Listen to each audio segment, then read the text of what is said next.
National Weather Service in Shreveport has issued a severe thunderstorm warning for Angelina County in eastern Texas. This includes the cities of Lufkin, Diboll, Nacogdoches County in eastern Texas. This includes the city of Nacogdoches.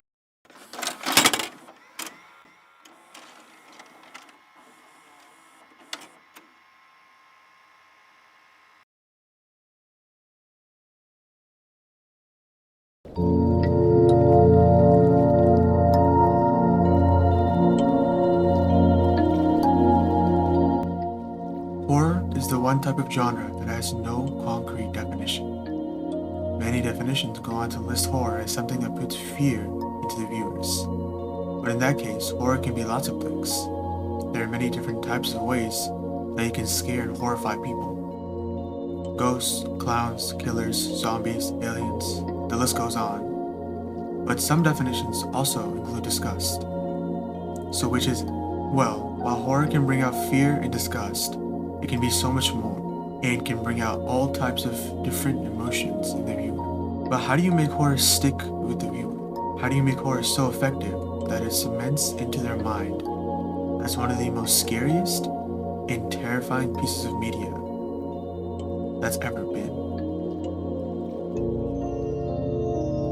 So, let's begin.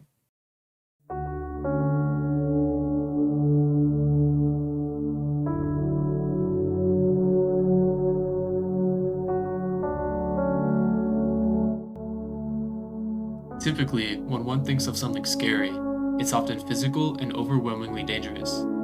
But sometimes, what we see isn't what can scare us, but what we don't. The visceral reaction we have to what is unknown is what's prominently featured in psychological horror media. Typically, the distinct feeling psychological horror creates is derived from a breakdown of reality, loss of identity, and/or through the complexities of the human mind. All of these themes are present in the feature film Perfect Blue. Perfect Blue excellently captures all of the attributes of psychological horror. Without spoilers, the main character essentially falls into a trap of her own mind, stuck in a prison of her own volition. The paranoia and fear instilled by herself was showcased excellently and perfectly illustrates another key characteristic of effective horror: loss of control.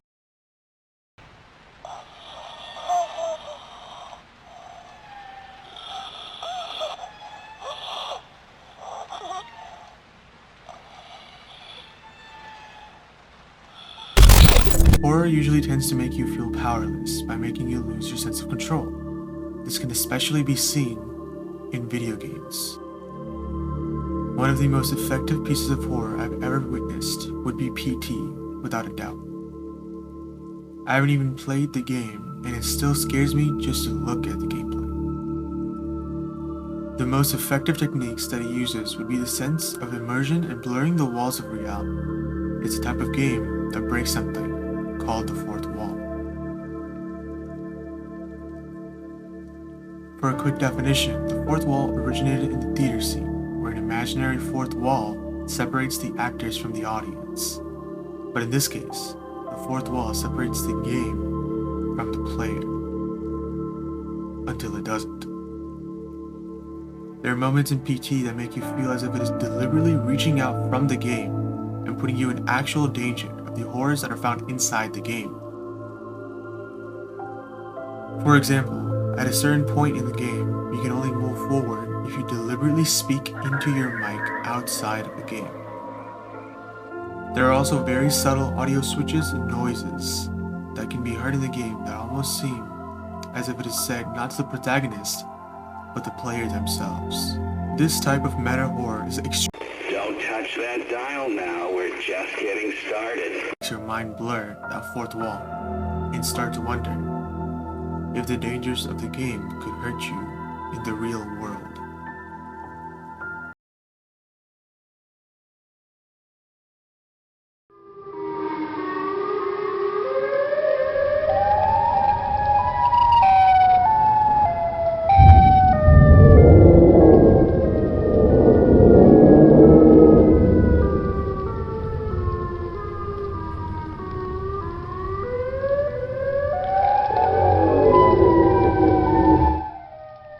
Before we spoke about how horror makes you powerless, it makes you lose your sense of control. But while meta horror does do that, it essentially is still at a small scale. Once you stop playing the game, with time, no matter how horrifying, you will forget.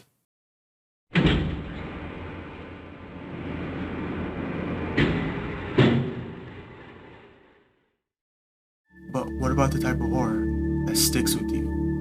What about the type of horror that doesn't just make you feel powerless, but essentially destroys your sense of mortality? It makes you feel as if you were just a speck in the universe. This is the type of horror that affects your sense of reality in a permanent state if it is effective. Cosmic horror.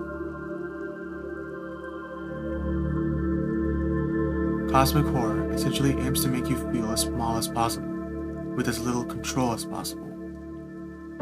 While meta horror did this, cosmic horror takes it to a level beyond.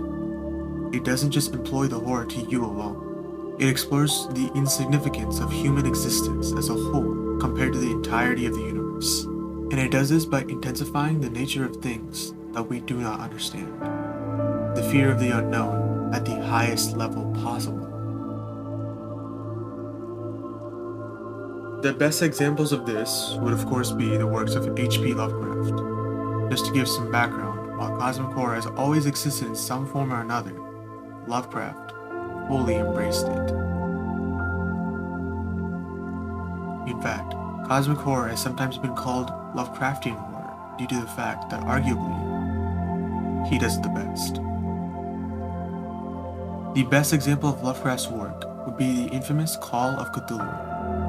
It essentially describes 3 interconnected stories involving the cosmic monster known as Cthulhu. But monster horror is nothing new, so why is this particular monster so horrifying?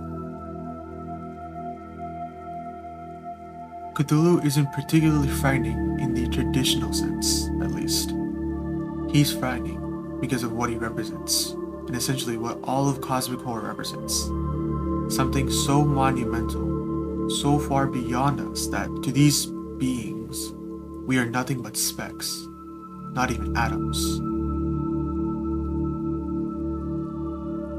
It reminds us that our time in the universe is insignificant to the point where nothing, and I mean nothing you can do, can stop these forces. And it can drive you to the point of insanity.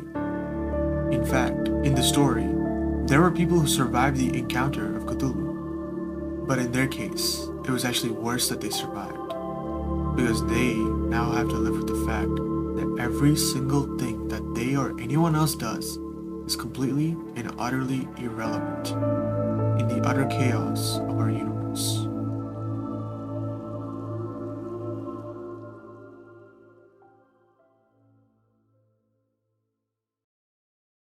This video took way too long to make. Not because I'm a slow worker, but because I'm lazy. Also college, as you saw in my last video.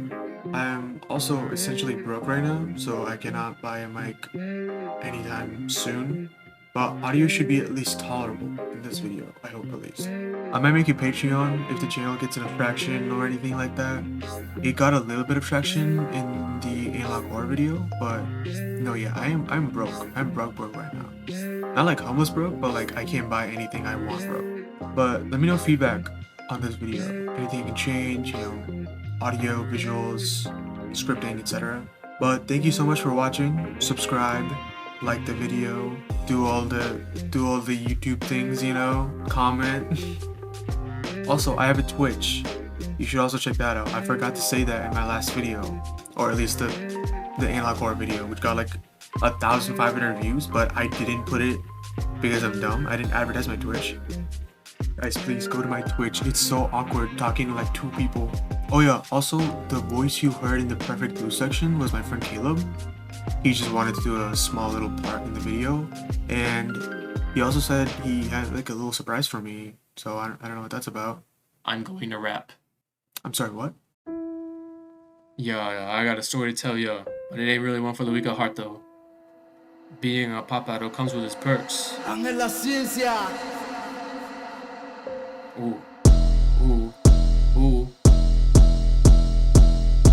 So does the acting until it's not acting, and she made a following that ain't gon' follow. They just gon' stalk her, watch her and mock her, exploit her talents until they get softer, keeping the old one alive. They thinking she's tarnished, she's barely alive. Sees her demise, acting straight for some fame. She don't know what it is, but she can't take the change.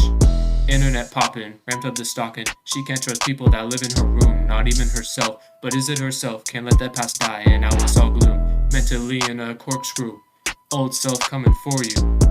Used to be loved, now she's mostly hated. Identity feeling dissociated. Lost his sense of the days going by. Is this blood real or is it a lie? Chased down by herself till she saw the lights. Now it's a 1v1 fighting for her life. But she knows illusions don't come to life. Confusing DID with deeper inner strife. All in all, hoping she's a real Mima, not some imposter. But can she take either? Dude, that's kind of good. Even not bad. That's kind of good. Not even that bad. Wait, hold on. Let me hear it.